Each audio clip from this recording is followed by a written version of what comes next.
Imagine you're 16 years old. You fall in love for the first time. The kind of love that feels bigger than your family, bigger than rules, bigger than consequences. The kind of love that whispers, "It's us against the world." Now imagine the world you're fighting against is your own father. And one night, after more than 70 stab wounds, you pull out your phone, press record, and say, "Welcome back to our YouTube channel." As if nothing had happened. As if a human life had just become content. Tonight we are going to talk about the murder of Daniel HALSETH. Welcome to the podcast You Can't Unhear. Las Vegas. The city of bright lights, casinos, tourists, and endless noise. But inside one quiet suburban home, a tragedy was unfolding. One that would leave even veteran investigators disturbed. At the center of this story was 16-year-old Sierra HALSETH, born in 2005 to Daniel HALSETH and Elizabeth Helgelian. Her mother wasn't just anyone. Elizabeth had served as a Nevada state senator, a public figure, someone many people recognized. But behind the scenes, the family was already fractured. In 2011, Daniel and Elizabeth divorced. And like many divorces, the battle wasn't just about property. It was about children. Custody became a years-long struggle. Elizabeth argued that Daniel's home wasn't healthy. Daniel argued the opposite. Both believed they were protecting their daughter. Eventually, custody was shared. But the conflict never truly disappeared. As Sierra grew older, she became increasingly distant from her mother and closer to her father, at least for a while. Then, in 2020, everything changed. Sierra met 18-year-old Aaron Guerrero, and according to friends, the relationship became intense very quickly. The kind of relationship where two people begin creating their own world. A world where nobody else understands them. A world where anyone who disagrees becomes the enemy. Daniel didn't approve. Not at all. He reportedly disliked Aaron, especially when he learned the couple wanted to move to Los Angeles together. To a father, it may have looked like a teenager making impulsive decisions. To Sierra, it may have looked like someone standing between her and the future she wanted. And sometimes, those two perspectives collide with devastating consequences. April 8th, 2021. Daniel's mother, Christine, noticed something strange. She couldn't reach her son. At first, she wasn't overly concerned. People get busy. Phones die. Life happens. But Daniel wasn't responding, and that wasn't normal. She contacted Sierra, asking where her father was. Sierra replied with explanations. His phone wasn't working. He was busy. He would call later. But later never came. The next day, Daniel still hadn't answered anyone. His mother grew worried, and she asked a family friend named Peggy to check on the house. As Peggy approached, something immediately felt wrong. The front door was unlocked, and there was a smell.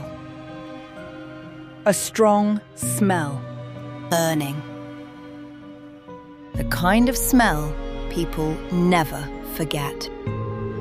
Inside the garage, she found Daniel HALSETH, he was gone. Police quickly arrived, and what they found was horrifying. Investigators described the scene as chaotic. Scissors, knives, a saw, a chainsaw, lighter fluid, bloodstains. Evidence scattered throughout the home. The crime scene suggested panic, an attempt to clean, an attempt to hide, an attempt that failed. The autopsy revealed the extent of the violence. Daniel suffered more than 70 stab and slash wounds. 42 of them targeted his head, neck, and torso. Several penetrated deep enough to injure his lungs. Investigators would later conclude that some injuries occurred after death, as though the violence continued, even after life had already left his body. And then came the digital trail. Receipts, ATM records, store surveillance footage. Police discovered purchases made shortly after the killing. Bleach, gloves, saws, matches, lighter fluid. Security cameras allegedly captured Sierra shopping at one store, while Aaron purchased supplies at another. Together, separate tasks. One timeline.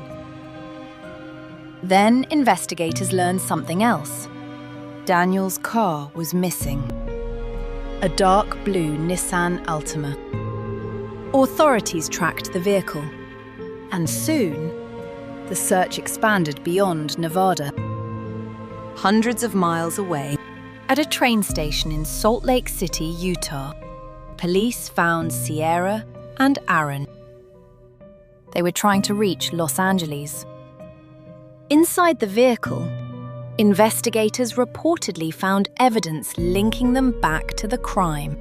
But the most disturbing discovery wasn't inside the car. It was inside a phone. On Sierra's phone, police found a video recorded after Daniel's death. And in it, she reportedly says, "Welcome back to our YouTube channel. Day 3 after murdering somebody." Those words would shock the country. Because true crime often forces us to confront violence. But this felt different. There was no panic in the video, no visible remorse, no fear. Only casual conversation, as if reality itself had become blurred, as if a tragedy had become content. Both Sierra and Aaron were charged with multiple crimes, including murder, conspiracy, arson, robbery, and fraud. Because Sierra was 16, Nevada law allowed her to be tried as an adult, though due to her age, she could not face the death penalty. Aaron, being 18 at the time, faced even harsher legal consequences. Over time, the case sparked debates online. People asked, was this obsession, manipulation, a toxic relationship, or something even more complicated? Because stories like this force us to ask uncomfortable questions. How do two teenagers cross a line so irreversible that there is no path back? And in a murder case like this, and other tragic ones, can we still see the suspects as underage kids?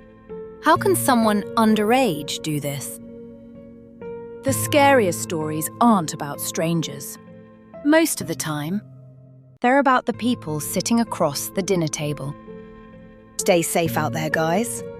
Remember that we are still in a special week, so I'll see you again tonight for the night 4 of 7 nights of forbidden rituals.